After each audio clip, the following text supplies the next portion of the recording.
In his second term, Trump adopted a more pragmatic approach. A regional analyst summarized what Trump is trying to do essentially is to rein in a number of these different forces, to keep them in America's orbit, to say that though the US is America first and we're going to take care of our own considerations, we still are concerned with our relationships with you and your security, and we're willing to help. Trump made Qatar a diplomatic priority early in his second term, making it one of the few Arab countries he visited. While on that trip, he stated, "I will never hesitate to wield American power if it's necessary to defend the United States of America or our partners." And this is one of our great partners right here.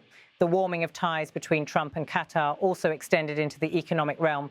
The Trump Organization announced plans for a branded golf resort in Qatar. The Qatari government, in turn, gifted Trump a $400 million luxury jetliner, which the Pentagon began refurbishing for use as a modernized Air Force One. This development raised concerns among critics in Washington. One observer warned, "This raises serious ethical concerns about foreign influence. How can I count the many conflicts of interest and national security risks around this? Not everyone in Trump's own Republican Party supported deepening ties with Qatar."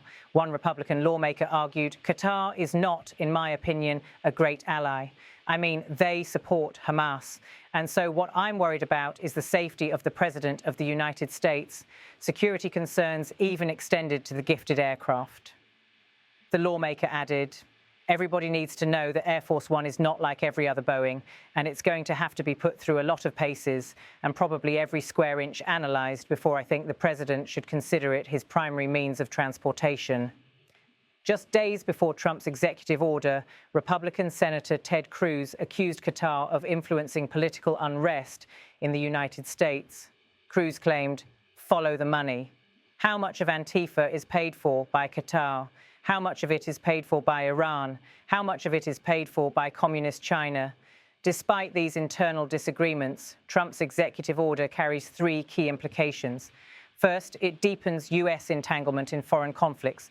Second, it signals a clear alignment of the White House with Qatar amid complex Middle Eastern dynamics. Third, it sends a message to the wider world.